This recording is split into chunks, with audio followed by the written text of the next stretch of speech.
Ir šiuo atveju kviečiu savo kolegę ir mes mielai pasidalinsime savo idėjomis apie reklamos užsakovo vietą žiniasklaidos socialinėje atsakomybėje.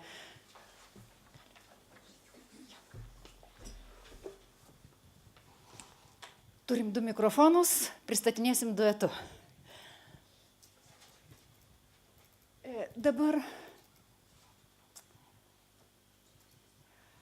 iš tikrųjų, ilgą laiką man kirbėjo klausimas susijęs su žiniasklaidos socialinė atsakomybė, paskui aš atradau, kad ir kolegė panašiom mintim gyvena, dėl to suvienijom jėgas, bandydami kartu pasigilinti šitą klausimą. Jeigu galima, mano skaidrė iškart pirmąją. Ir dabar šiek tiek tokios teorinės prieigos. Iš tikrųjų, kiek pastaruoju metu diskutuojama apie žiniasklaidos socialinę atsakomybę, vis dėlto pastebėjome, kad vadybininkai ir žurnalistai šitą socialinę atsakomybę traktuoja šiek tiek kitaip, tai yra išeina iš visiškai kitų teorinių pozicijų. Dėl ko? Mes iš tikrųjų negrįšime į 20-ojo amžiaus vidurį, į 56 metus ir nežiūrėsime į žiniasklaidos socialinę atsakomybę kaip iš Zilberto Petersono pasiūlytų vieno iš 4 žiniasklaidos modelių. Beje, pastaruoju metu, jeigu jūs sutiksite žurnalistą ir užduosite klausimą apie žiniasklaidos socialinę atsakomybę, nori, nenori, jie būtent nueis prie tos jiems gerai žinomos teorijos ir galvos apie žiniasklaidos socialinę atsakomybę kaip atsakomybę už informacijos skleidimą, įvairiapusės informacijos pateikimą, tarnavimą demokratijos plėtrą ir panašiai. Ir būtent galvos apie būtent žurnalistų etikos kodeksus, kurie būtent ir buvo kuriami, vystomi būtent remianti šitomis idėjomis.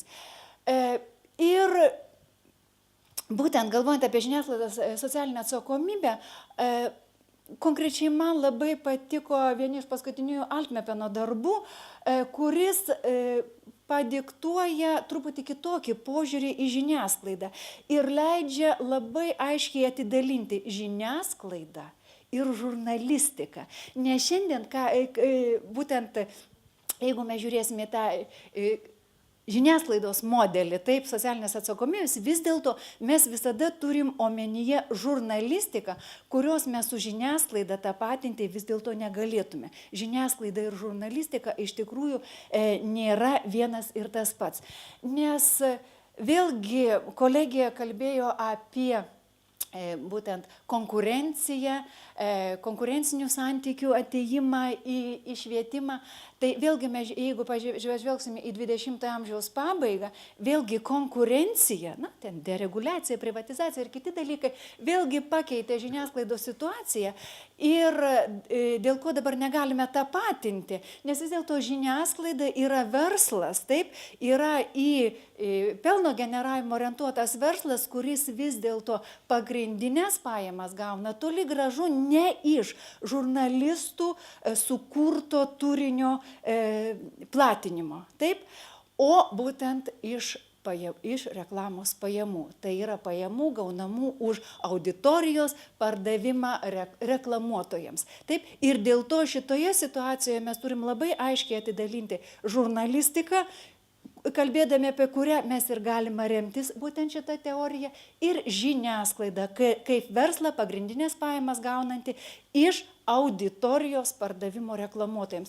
Ir būtent čia kyla visai kitos mintis pasižiūrėti į žiniasklaidos atsakomybę išeinant iš korporatyvinės socialinės atsakomybės teorijų, kurios vėlgi vystytos buvo pradėtos panašių laikų, bet vėlgi žiūrėjimas į socialinę atsakomybę visai iš kitos pusės, iš vadybos pusės. Taip, ir jeigu mes žiūrėsime į tą iš vadybos pusės žiūrėjimą į socialinę atsakomybę, tai socialinės atsakomybės teorijos vystomos pagal prigimtį, tai ir Deiviso socialinės atsakomybė kylanti iš galios bei Na, galiausiai, jeigu žiūrėsime dabartinės tendencijas, vėlgi įmonės traktavimas kaip atsakingo piliečio, čia šiuo atveju turint omenyje visus susijusius asmenis. Taip?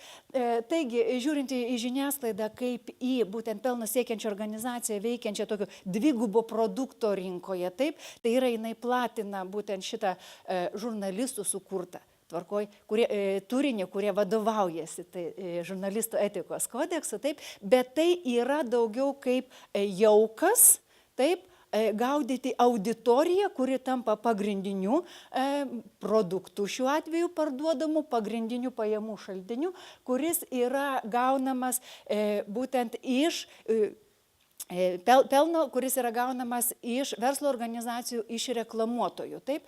Ir šioje situacijoje žiniasklaida vėlgi tampa kaip atitinkama platforma.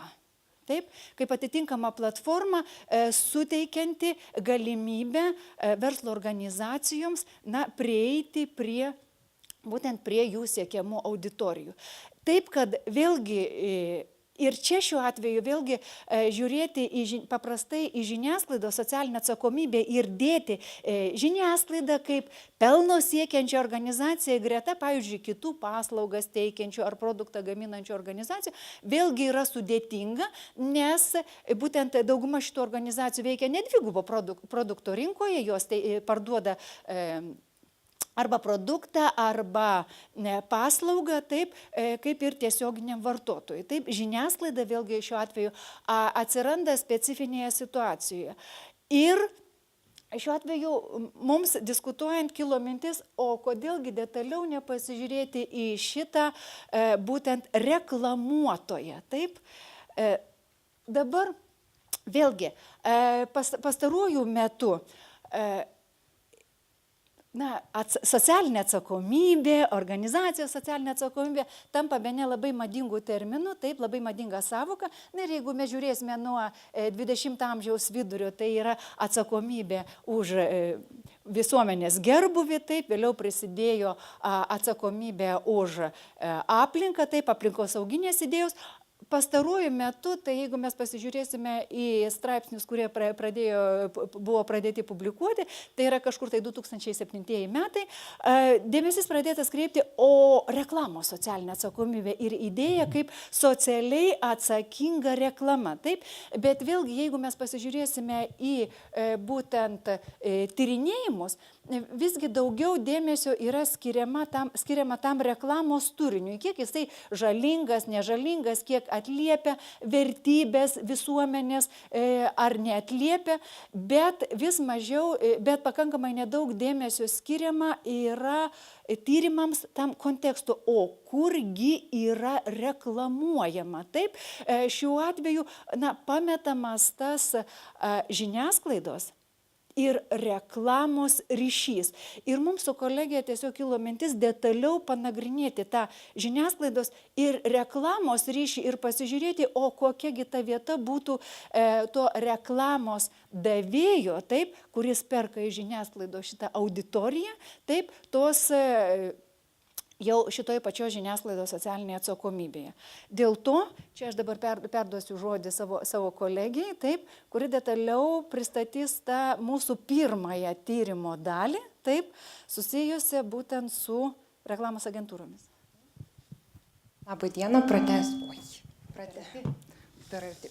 pratęsiu temą ir irgi gal aš tiesiog truputį į praeitį bandysiu pasižiūrėti, tiesiog irgi kaip šitą idėją man kilo, kaip šitą pati mintis apie žiniasklaidos socialinę atsakomybę kilo, nes aš šiaip esu atėjusi iš praktikos, esu dirbusi su žiniasklaidos auditorijos tyrimais ilgą laiką, tai labai tiesiogiai susijusi su reitingų matavimais ir tiesioginiais pinigais, ką žiniasklaida, iš ko žiniasklaida gyvena. Ir teko bendrauti su žiniasklaidos atstovais ir kažkada, prisimenu, kalbėjau su kelių televizijų atstovais ir sakau, klausykit, kaip jūs, ką jūs transliuojat, ar jūs negalėtumėt pakeisti to turinio, nes neįmanoma žiūrėti, ten neįdomios laidos ir tokios kvailos ir viską. Ir man tiesiog abiejų, ne vienu metu, bet skirtingų metų abiejų kanalų, televizijos kanalų atstovai pasakė, baigtų čia šitas šnekas, televizija yra verslas ir mes žiūrim iš verslo perspektyvų, o kaip nesiekiame auklėti žiūrovo. Ir man buvo tada tokia kilo mintis, kaip čia dabar taip yra ir tokia kaip ir klausimas, palauk, jeigu žiniasklaida yra vis tiek formuoja tam tikras vertybės, normas, o čia yra taip sakoma, kad mes nieko nedarom, mums pagrindinis yra verslas, tai kaip tada yra apskritai su ta žiniasklaida.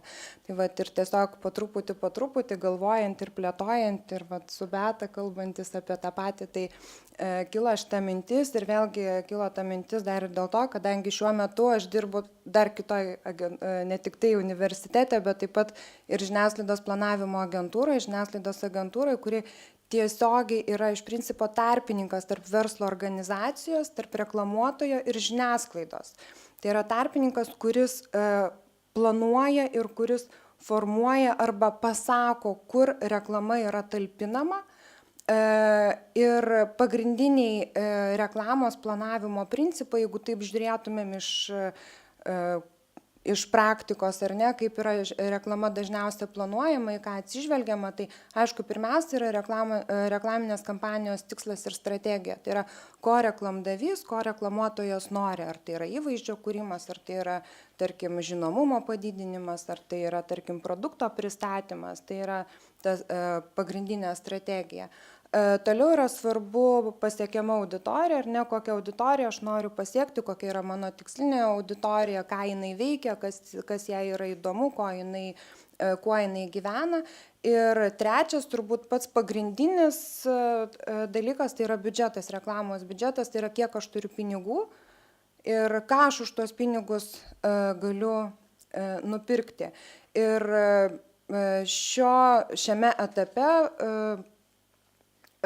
buvo nuspręsta, tiesiog, kadangi aš tą prieimą lengvesnį turiu, tiesiog pabandyti pasižiūrėti iš žiniasklaidos agentūrų pozicijų ir pasižiūrėti, išsiaiškinti, kaip vis tik tai yra planuojama ta reklama, kaip verslo organizacijos, kiek verslo organizacijoms yra svarbus tas turinys, kur yra planuojama reklama, nes vis tik dažniausiai būna orientuoja lyg ir į auditoriją, tai yra tuos skaičius ir tai, ką žiniasklaida dažniausiai sako, mus žiūri, mes tą įrodom, ar ne, arba mus skaitom, mes tą įrašom.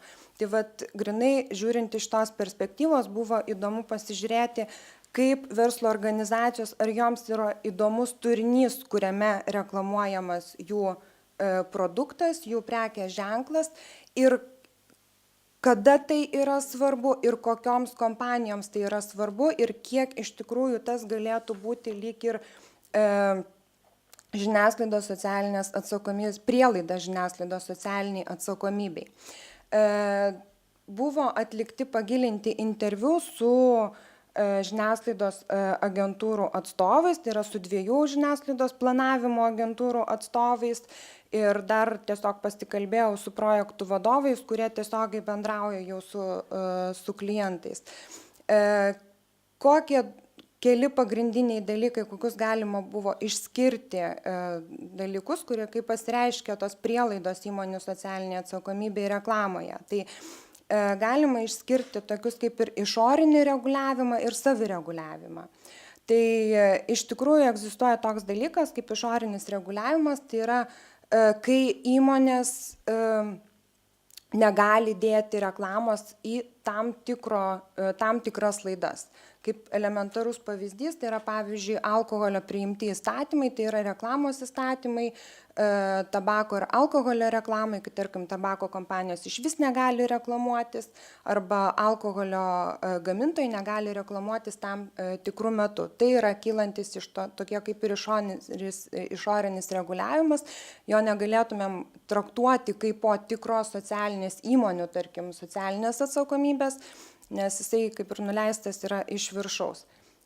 Kitas yra aspektas, tai yra irgi, aš sakyčiau, kad tai yra išorinis reguliavimas, tačiau jisai lyg ir artimesnis tai įmonių socialiniai atsakomybei, kuomet kyla iš reklamuotojų iniciatyvos, tai yra, kai yra kuriasi tam tikrų reklamuotojų kategorijų grupių, tarkim, iniciatyvos, asociacijos ir jie tarpusavį priima tam tikras nuostatas, tarkim, etinės nuostatas, kur jie reklamuosis ar nesireklamuos. Ir iš interviu, tarkim, atliktų, kaip vienas iš pavyzdžių buvo paminėtas, tarkim, alkoholio gamintojų tarpusavio susitarimas netransliuoti dienos metu be alkoholinių gėrimų, nors iš principo Lietuvoje būtų lik ir galima netransliuoti, bet yra toksai kaip ir etinis susitarimas, kad net jeigu mes gaminame nealkoholinius, bet mes jų netransliuosim.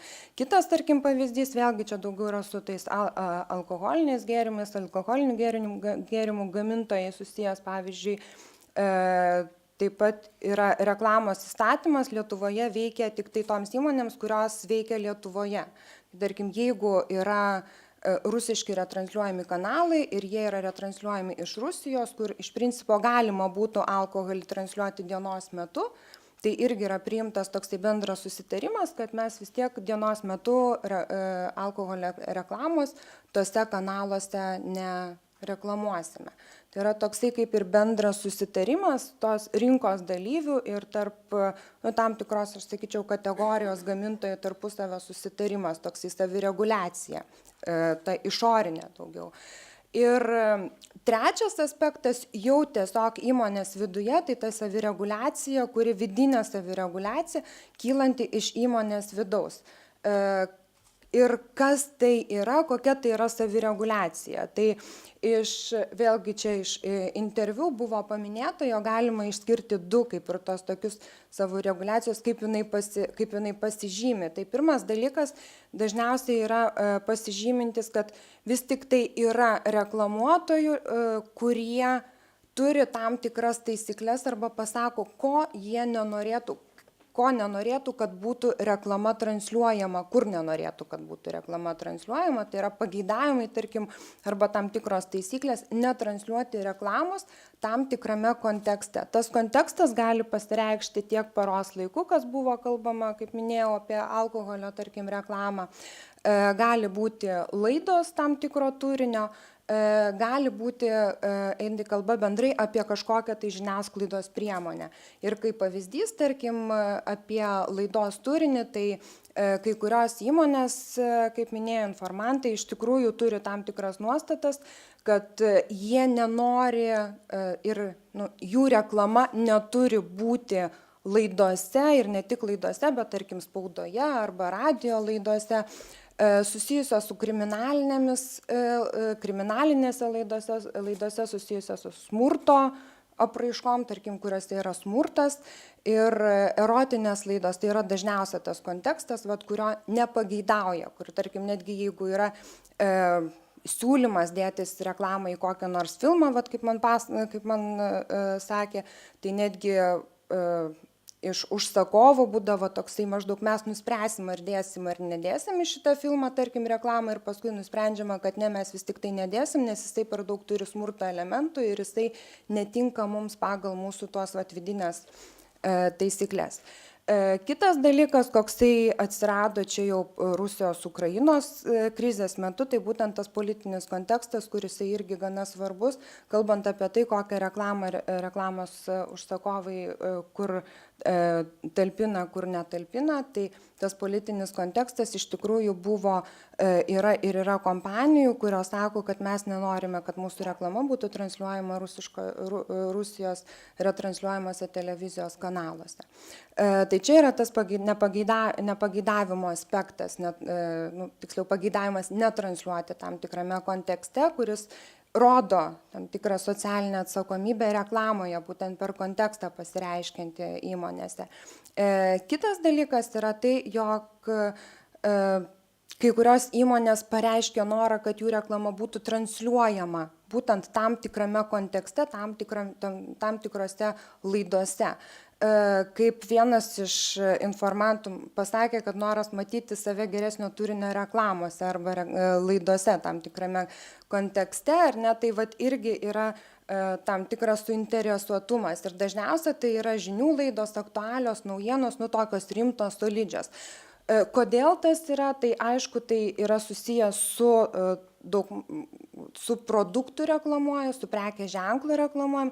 Kitas dalykas, kaip vienas informantas irgi pasakė, kad tai dažniausiai susijęs su auditorija, kadangi auditorija vis tik tai žiūrinti tas rimtesnės laidas, tai yra daugiau pajamų turintis aukštą išsilavinimą, dažniau miesto gyventojai, kurie, aišku, turi tą piniginį, kaip pasakyti, daugiau pinigų ir vertę didesnę. Tai tokie yra kaip ir prielaidos. Dabar toliau, nuo ko priklauso įmonė ta socialinė atsakomybė reklamoje, nes iš tikrųjų ne visos, kaip informantai sakė, ne visos įmonės tokios yra, tik tai kai kurios ir kokias galima išskirti tas skirtumus arba nuo ko gali priklausyti, ar kompanija suinteresuota kažkiek tai žiūrėti tą turinį, kur jų reklama yra ar ne. Tai pirmas tokį galima išskirti dalyką, kad kompanijos dydis arba profesionalumas. Iš principo, jeigu kompanija turi savo marketingo skyrių, aiškią struktūrą ir ilgą laikę patirtį jau rinkoje, tai ji dažniau turės ir savo tas nuostatas. Mažesnės, mažiau turinčios kaip ir patirties galbūt media planavime, tarkim, media rinkoje, jos labiau pasikliauja žiniasklaidos planavimo agentūromis ir daugiau naudojasi agentūrų kaip ir rekomendacijomis. Kitas yra dalykas, tai kompanijos tarptautiškumas ir čia, ką irgi išskyrė informantai, kad tarptautinės kompanijos, kurios yra Lietuvoje ir kurios turi, kaip mes sakom, galvas užsienyje, mamas užsienyje, tai jos dažniau turi tos vidinius nuostatos, būtent kur turi būti talpinama reklama ir kur neturi būti talpinama reklama. Ir dažnai iš tikrųjų, tarkim, čia pas mus į Lietuvą ateina tie reikalavimai nuleisti iš viršaus, kokiame kontekste turėtų būti, bet ne iš lietuviškų, tarkim, pačių marketingo skyrių. Kas atsiranda lokaliu atveju, tarkim, kas yra ypatinga lokalioms kompanijoms arba lietuviškoms kompanijoms, tai iš tikrųjų tas politinis kontekstas, politinis aspektas reklamos.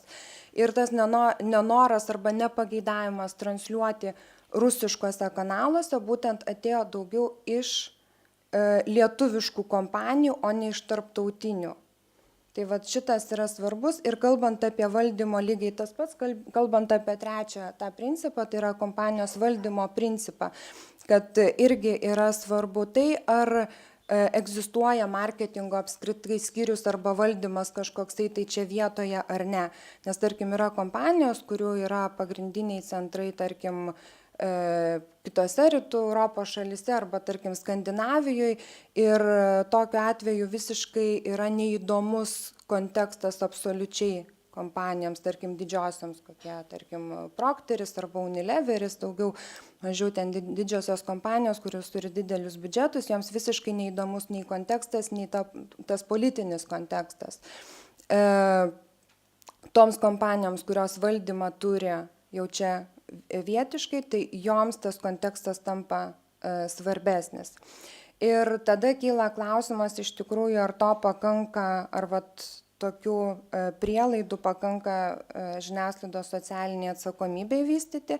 Ir su informantais kalbėjau irgi apie tai, apie žiniasklaidos socialinę atsakomybę. Tai vis tik tai buvo tokia išsakyta mintis, kad žiniasklaida operuoja vis tiek daugiau skaičiais ir pagrindas yra auditorija, o ne turinys, kokį jisai transliuoja. Tai yra tai, vis tik tai, kiek žmonių žiūrės, kiek žmonių skaitys, o ne ką skaitys, ir kaip ir visą laiką atsiras tų reklamuotojų, kurie būtent iš nelokalių tarptautinių, kuriem vis tiek žiūrės į tuos paprasčiausius skaičius, tai yra kiek televizija pasiekia, kiek žmonių žiūri ir panašiai.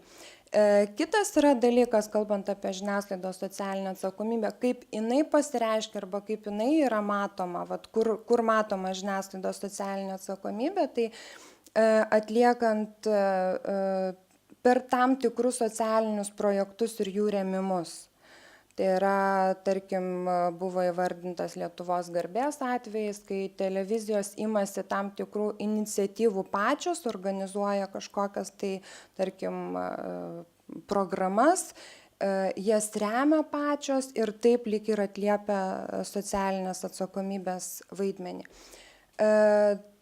Kitas dar ir paskutinis turbūt dalykas, kokį galima būtų pasakyti, kalbant apie tą žiniasklaidos socialinę atsakomybę, tai vis tik tai reklamos užsakovas kažkiek tai turbūt gali daryti įtaką žiniasklaidos socialiniai atsakomybei ir per keletą aspektų. Pirmas aspektas tai, kai reklamos užsakovas tampa finansuotojų tam tikrų projektų, pavyzdžiui, labdaringų projektų finansuotojas, o žiniasklaida tampa kaip ir platforma tų projektų transliavimui, tarkim, įvairiausi nevyriausybinių organizacijų projektų organizuojamų. Ir kitas dalykas yra tai, jog po truputį esant reklamos gausai atsiranda nauji reklamos pateikimo arba nauji reklamos pirkimo būdai. Tai ir vienas iš jų, tarkim, kalbant konkrečiai apie televiziją, tai yra rėmimo projektai, tai yra, kai kompanijos perka ne reklamą, bet tam tikros programos rėmimą. Ir tada automatiškai kompanijos gali lyg ir remti programą ir to rėmimo atveju yra labai atidžiai yra žiūrima tiek kokia ta programa yra, tai yra ir kokia auditorija, ir koks turinys, kadangi tai yra tiesiogiai vyksta asociacijos jau tarp programos ir tarp kompanijos. Tai vat per šitą prizmę, per šitą kaip ir pusę, iš tos pusės galima ta žiniasklaidos socialinė atsakomybė, kuriai padeda arba kuriai prielaidas daro būtent užsakovo socialinė atsakomybė arba tas sąmoningumas, kur mano reklama bus. Ir dar jeigu grįžtant prie žiniasklaidos kaip pelno siekiančios organizacijos veikiančios tokiai dvigubo produkto rinkoje, tai šiuo atveju mes tiesiog turime situaciją, kada paslėptai netiesiogiai, bet šiuo atveju reklamuotojas, pirkdamas auditoriją, jisai netiesiogiai finansuoja būtent tų pačių iškomunikuojamo produkto turinį, taip, laidų turinį ir panašiai. Ne šiuo atveju būtent iš jo pinigų išleistų reklamos pirkimui būtent ir finansuojamas tas produkto kūrimas. Ir šiaip ta teorinė prielaida yra, bet dabar žiūrint į patį socialinės atsakomybės supratimą, taip vis dėlto, jeigu žiūrėsim į kiek reklamos agentūrų atstovai interviu savo teigia, jie vis dėlto daugiau sieja tas visas reklaminės kampanijas daugiau su įvaizdžiu, su reputacija, na ir nėra peržengiama ta riba, o čia vis dėlto tai yra dar viena erdvė įmonės socialinė atsakomybei vystyti, taip, ne tokia tiesiogiai paliečiama, ne tokia aiški, bet vis dėlto atsiverinti nauja erdvė. Ir šiuo atveju vėlgi pamačius tą labai aiškų ryšį vis dėlto, kokią įtaką tam sociumui, atskiroms socialinėms grupėms yra šiuo atveju netiesiogiai daroma, tai čia šiuo atveju mes žiniasklaidą, taip, žiniasklaidos turinį vėlgi galime vertinti kaip naują erdvę, dar vieną erdvę, būtent įmonių socialinės atsakomybės raiškai, plėtojimui, taip. Na ir šiuo atveju vėlgi sumuojant, tai vis dėlto tos įmonės reklamuotojai, jiegi vaidina svarbų vaidmenį, bijom sakyti kažkokį tai lemiamą, nes vis dėlto jį reikia įrodyti, bet šiuo atveju jų vaidmuo žiniasklaidos socialinė atsakomybė tampa didelis, nes būtent dėl įtakos galimos vis po truputį vis labiau ryškėjančios būtent pačiam žiniasklaidos turiniui. Jisai, negalim sakyti lemiamas, bet jis po truputį tampa aiškesnis, labiau suvokiamas, netgi kai reklama yra siejama su konkrečiomis laidomis, o ne tik tai galvojame apie atskirus reklaminius blokus. Tiek mūsų to pirmojo tyrimo etapo pristatymą, nes vis dėlto norint padaryti išsamų tyrimą, dar laukia antroji tyrimo dalis, o vis dėlto reikia pasikalbėti ir su pačiais reklamuotojais. Kaip jie mato ir kiek jie dar tą pačią reklamą sieja, šiaip tik tai su produkto įvaizdžiu, su savo organizacijos įvaizdžiu, su reputacija ir kiek jie jau mato, kad, čia dar yra viena sritis daryti teigiamą įtaką sociumui. Oi, mūsų monologas, toks duetas savo pristatymą lyg ir baigė ir tikrai norisi išgirsti jūsų reakcijas, kritinės pastabas ir mintis kilusias.